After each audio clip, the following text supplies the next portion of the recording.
Hi, this is Anne, and I welcome you to this tutorial where I'll be instructing you how to use watercolor and ink pen combination to create this bright, lovely, loose red puppy painting.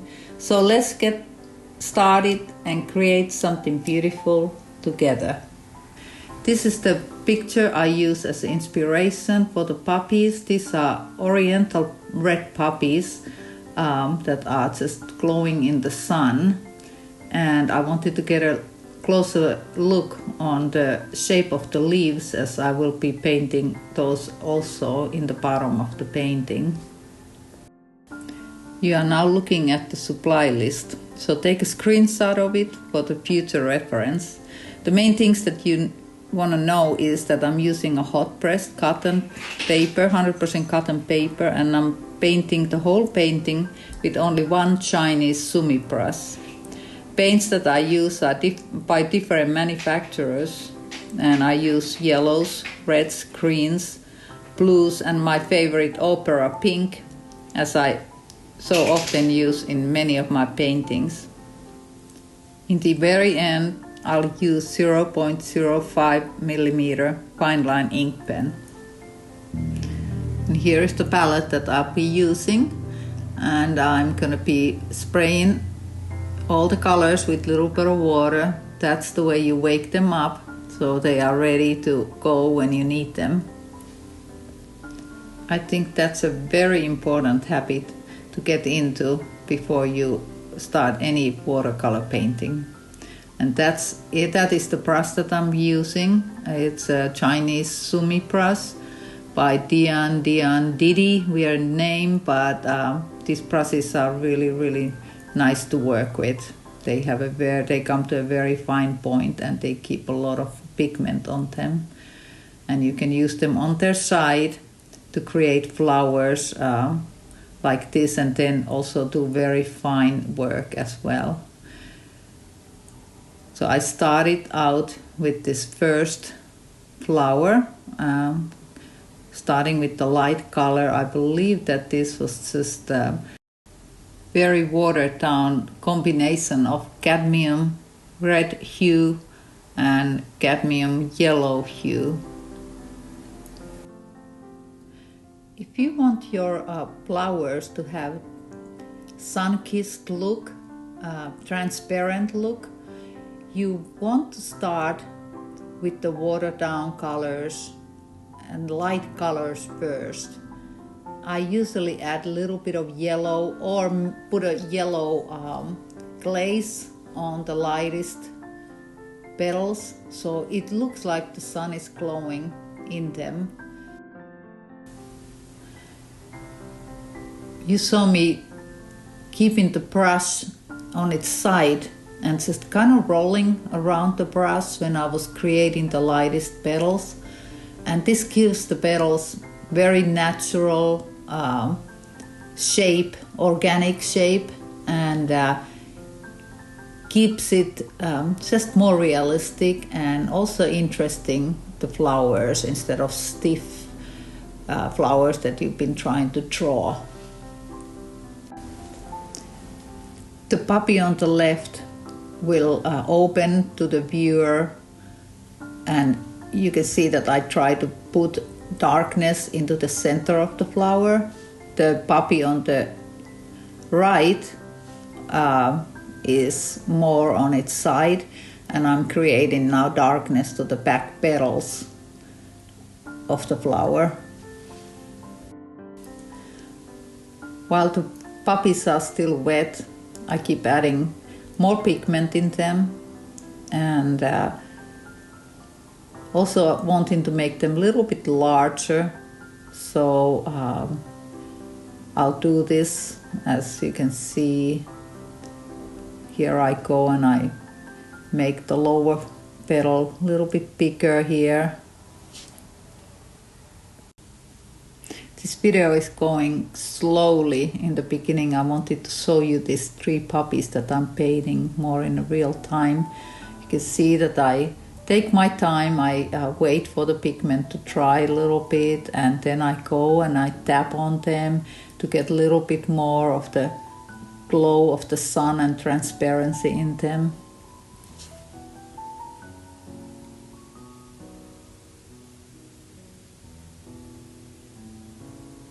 Keep shaping, keep forming the flowers.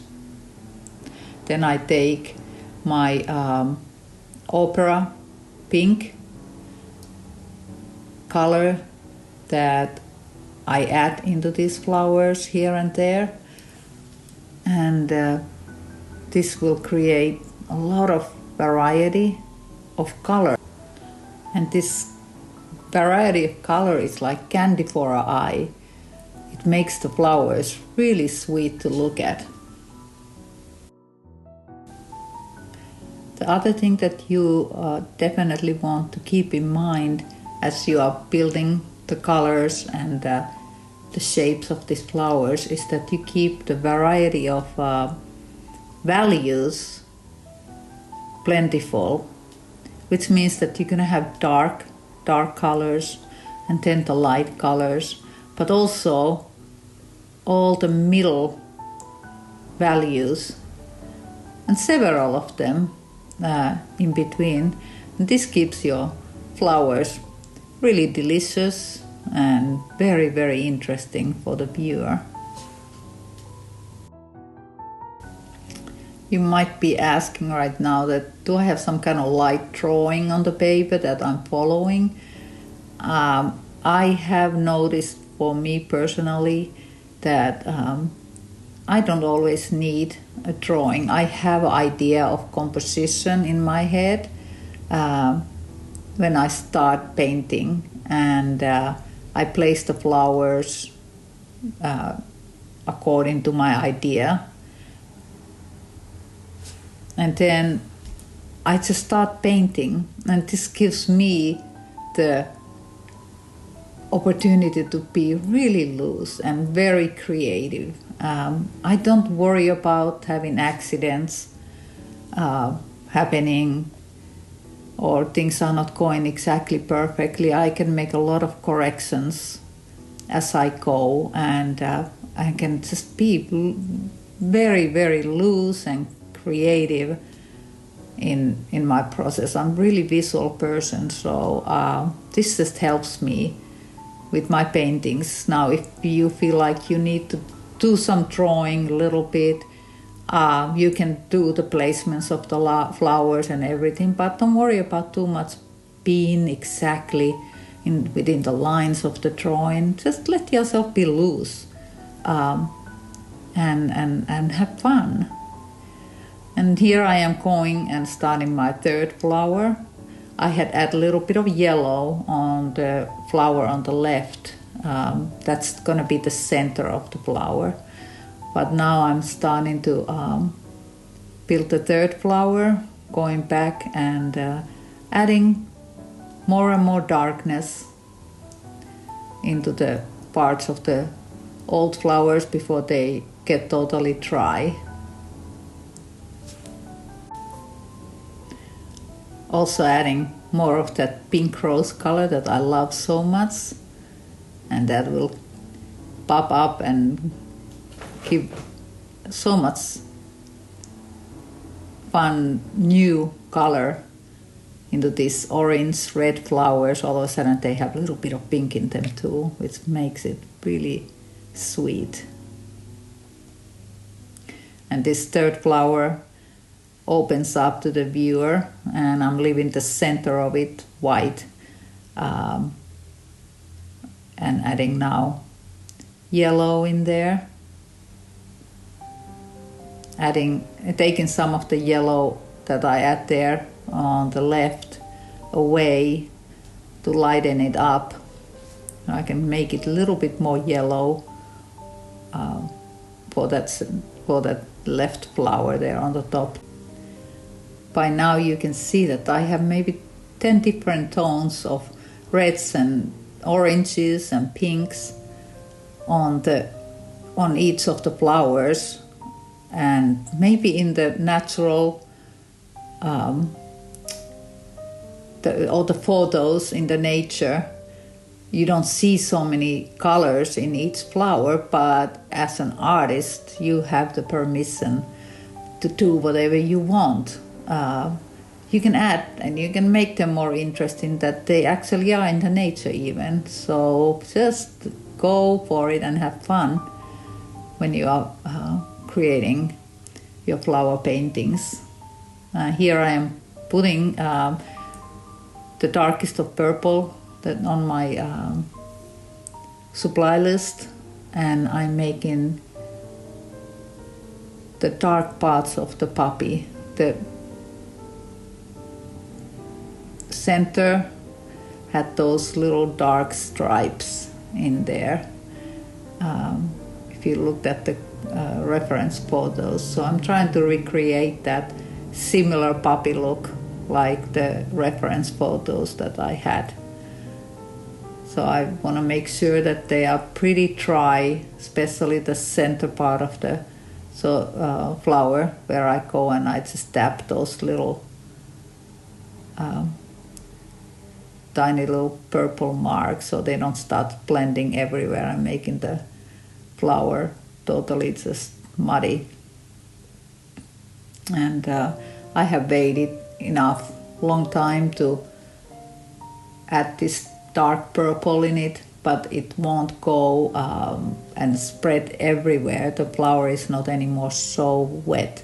And this is something that you need to practice to find out when can you add colors and how wet the painting has to be before you can add, or how dry it has to be before you add more colors, but it still has to be a little bit of wet too, so that the colors are able to melt a little bit. And this comes with the practice and playing with your colors and learning about them. You will get the feeling and you can see the sheen of the colors and how wet it is on the paper, and it definitely takes practice, but you learn it, and there is nothing else to do but to practice and to play with your palette and play with the different color, different papers that you use. Each paper, whether it is a hot press or cold press, it reacts differently. It takes, like this hot press paper, it lets you work much longer than a cold press paper. I think it's more dense, so the colors stay, or the pigments stay wet much longer than in a cold pressed paper. So now I'm pretty satisfied how the three main flowers are. So I'm starting to think where I'm going to place the flower buds, and hesitating a little bit, but then I make up my mind and I start building those and painting those buds. I leave white parts in them where the sun hits them, and I paint them so they grow in different directions a little bit, and just creating variety where they are, some a little bit closer to each other and some far apart. And then I start adding a little bit of a burnt sienna on them where the sun comes from the top left, and then I'll just keep working on making them a little bit dark on the shadow side. I don't try to make them look perfectly perfect shapes. You can see they are kind of irregular shapes, and that's fine. I love that they are kind of funky looking. And now I'm starting to add the flower buds that are kind of starting to open a little bit. They are not fully open flowers, but I'll add few of those there too, and that gives more things for the viewer to look at and just wonder about.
And then comes the stems of the flowers. And as I paint these, I just try to keep them nice and thin so they are not overwhelming. And they go kind of here and there, interesting curves in them, some breaks in them, not solid all the way. I don't care if they are if they have a little bit of breaks in them. That actually is kind of sweet. And after that I'll start painting the leaves. As I studied the leaves in the reference photo in the beginning, I learned that the leaves for this poppy, they are not round. They are kind of long and they have a lot of little arms that extend outward from the center vein. And here I try to do something similar. I'm not trying to make them look just like the leaves that were in the photo. Mine are much wilder and funkier looking, but something to that effect, like the way they were in the reference photo. So I just go on and wiggle my brush and make interesting shapes that are in the reference towards the photo that I found online. And when everything is still wet a little bit, I'll keep adding darkness into the buds and some darkness into the stems as well. I have speeded up the video here, so I'm going a little bit faster. And darkness goes into the leaves, and I believe that I'm going to start putting also a little bit of red in them, so they have the similar color in the bottom as there is on the top. So it unites the top and the bottom of the painting. And a little bit of splatter there already. And here I'll do a few flowers that are behind the main flowers. So I make them a little bit cooler color, so they have more pink in them. They are behind, just draw them, paint them behind the stems and the other flower, keeping them definitely cooler. And here also in the leaves, I'm taking purple color and painting leaves that are kind of behind the main leaves. So it gives some depth and dimension to my painting.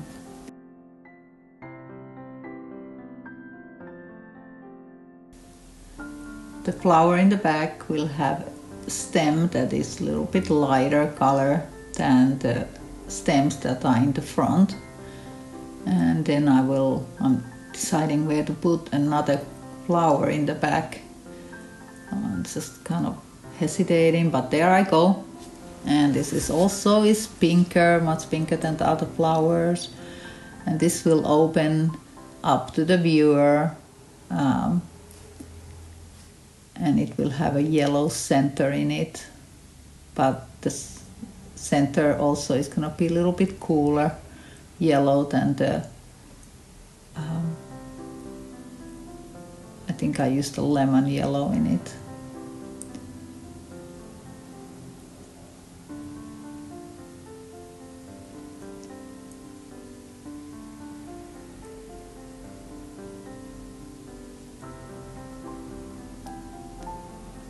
There I go with the yellow.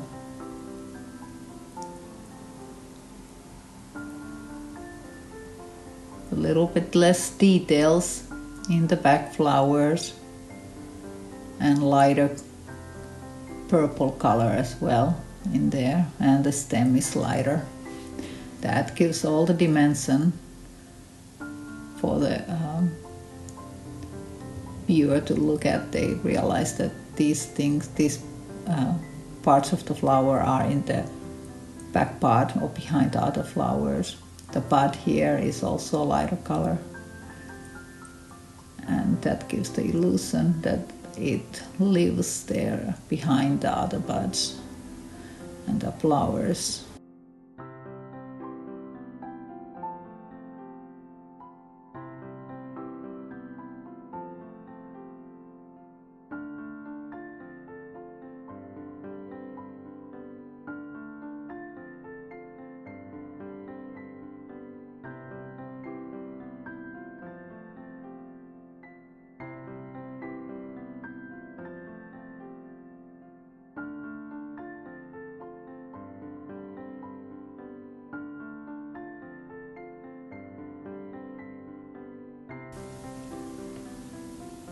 And here I'm adding a little bit of a ultramarine blue into the leaves, just to introduce yet another color. Just like the flowers, you want to have an interesting combination of colors into the leaves, and that creates that wonderful variety that your eye just loves.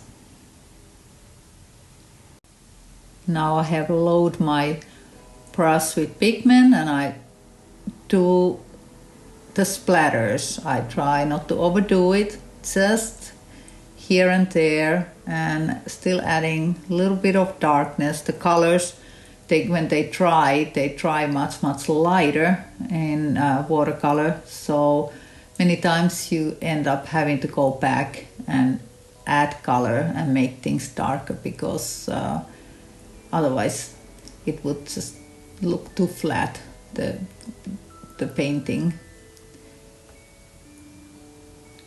And adding a little bit more blue and darkness into the stems in the back.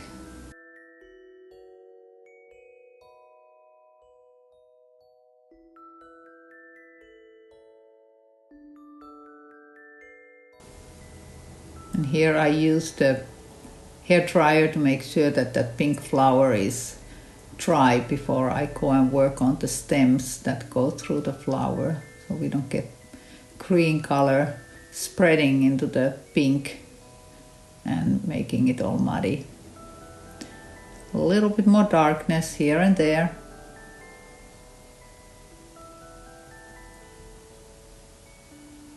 The darkness gives shape to the buds, make them look like they are round.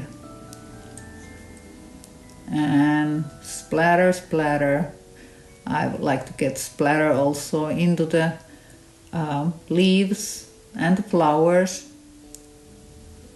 I use different colors for the spots that I create here, and also make darker spots and then the light pink spots.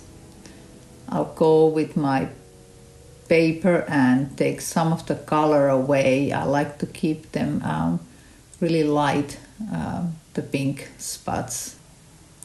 And before I start my ink pen, I want to make sure that everything is really dry, so I use the hairdryer to dry everything so I don't go and smudge things around. And here I start my ink pen work, and I try to show you close up how I do this. I use the 0.05 millimeter fine ink by Pentel, I think so the company's name. But it doesn't matter what company you use, as long as it's waterproof, because sometimes you have to go back and just add a little bit of color, or you might want to add a little bit of color, watercolor here and there to add darkness still, and you want to make sure that this black ink doesn't start spreading around your painting. So it's good to have that it's pretty much waterproof or very water resistant, so you can work on it even afterwards. So I'm going pretty quick here in the video forward, but definitely this takes much longer than this. It's a slow process, but it's fun. I find this actually very meditative. It looks like again that I am going over everything with I do, but then like right there you saw that I make selections which parts of the painting I outline, where I add the line to create very interesting details into the leaves and also into the flowers later on when I get to the flower parts. That's where I make all the decisions where the petals are, and where are the cream parts of the flowers, and where are the light petals and dark petals. And you don't want to overdo things, but this ink work really helps to give more structure into a loose painting like this. You definitely want to line with your ink pen all the little splatters in your painting, so the splatters don't then look like they are just kind of accidental splatters, but they become really part of your painting. And the wonderful thing is that even if you have had accidents in this painting, things that you have dropped on the background or whatever, with this ink lining, you can kind of magically make them to be just purposeful and part of the painting. So that's the one benefit of the ink lining. I'm gonna let you now just watch as I do my ink pen work, and it's kind of mesmerizing to watch and enjoy it.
So I'm coming to the end of my painting, and I want to thank you for staying with me the whole time and watching this video.